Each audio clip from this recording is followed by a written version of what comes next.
You have rusty sword. Ooh. What was this used for? Ever? I don't know. It was my grandpa's. Did your grandpa slay any dragons? Maybe, I don't know. We're about to watch the second Lord of the Rings movie. Lamps are my ops. We got all the cloaks. I'm gonna make this pretty short, but basically we were gonna watch the second and third movie in theaters too, but then funny snowstorm happened. I love snow. So now we're watching it at Nathan's house via laptop. Anyways, we got the fit, we got the cloaks. We're watching the extended edition, and yeah, we'll let you know our thoughts after the movie.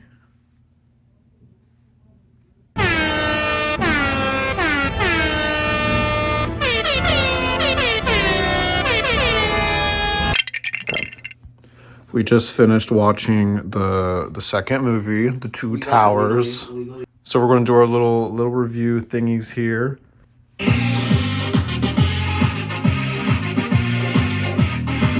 Okay, Brandon, I mean, we already know you like the movies. You've watched them. You've read the books. But I guess what would you give this second movie out of 10? It's still a 10. Still 10. First one's a 10 too, I'm assuming. Cool. Nathan? I'm humble action enjoyer. If there was a lot of action, this is 10 out of 10. Actually? Yeah. So compared to the first movie, you liked this one more because it had more action, more stuff going on. Yeah, Legolas and Aragorn's side of things was just so much more interesting. I could not care less about Sam and Frodo.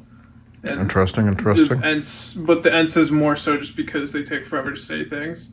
That's true. Frodo's whole thing is very, very. They did very, very little this movie. Yeah. And they even extended the one of the couple scenes they had just to make it more for the next movie. So it's kind of dire out there. They went through the Immin Wheel. They went to the Black Gate. They saw Faramir. But they only did those 3 things. As a big action enjoyer and a big Aragorn enjoyer, I was feasting this movie. This was better. Cool. Now, Alex, I know you I wonder missed... what your thoughts about the return of the king is going to be. I wonder who the king might be. I wonder if his name starts with an A. Nah. I think it starts with an F. No, you're capping. So Alex, I know you missed the first 20 minutes, but what would you rank this movie compared to the first one? I'm with Nathan. I did like the more action stuff. The more action, I felt like there's always except for the stupid trees talking, but there were always I would say different parties because there was the 3 different perspectives or quote unquote journeys because they all split with Sam, Frodo, and then of course the whole stuff of the led up to the fight with the Gandalf, and then also the I'm blanking on their names, but Mary and the other one. Pippin, yeah.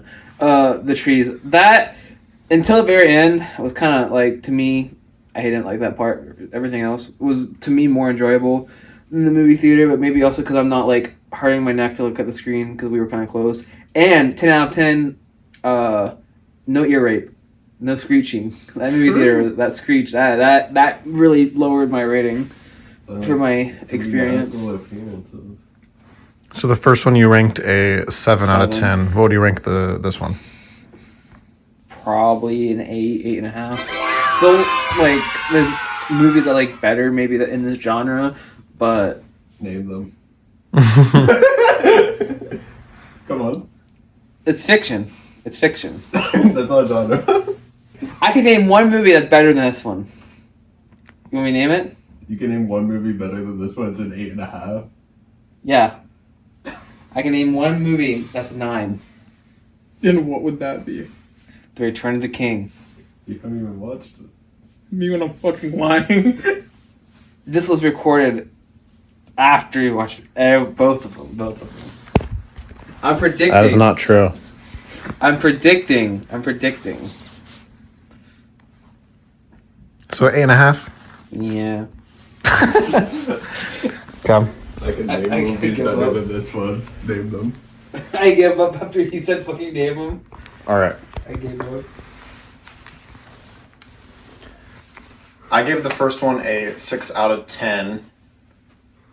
but I remember, I don't know if I said it in the video or not, but I remember I was thinking of giving it a 8 out of 10 because I really liked the first half, and it was.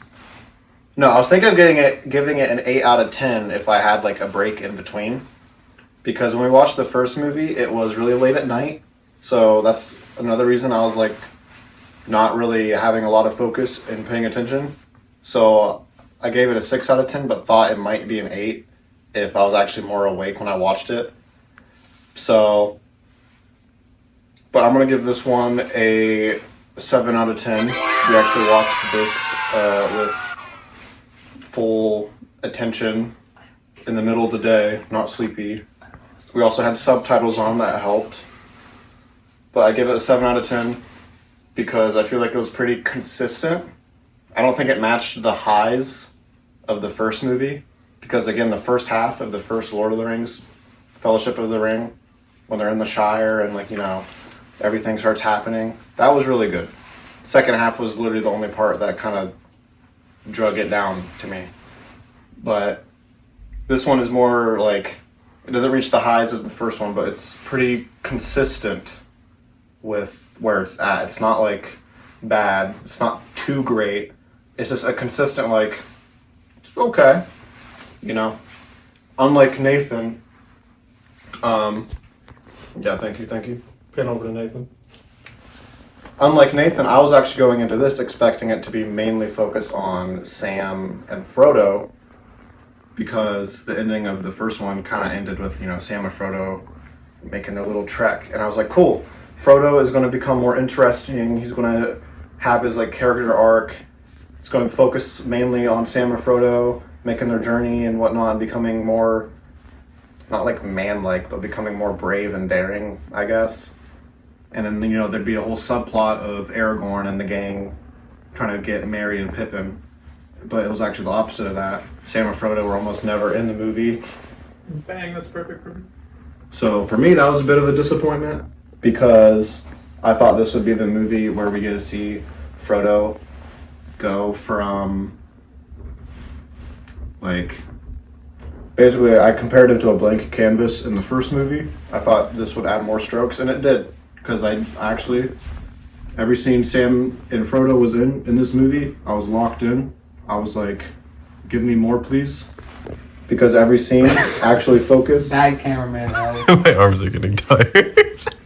Because every scene that Frodo and Sam was in focused on Frodo having to resist the temptation of the ring, and that's what I like to see. Because that makes them more interesting to me when the main character has to, you know, has to struggle and whatnot. So basically, now I'm looking forward to the third movie because I think the third movie is going to be what I thought this movie was going to be, which is focus on Frodo and the ring.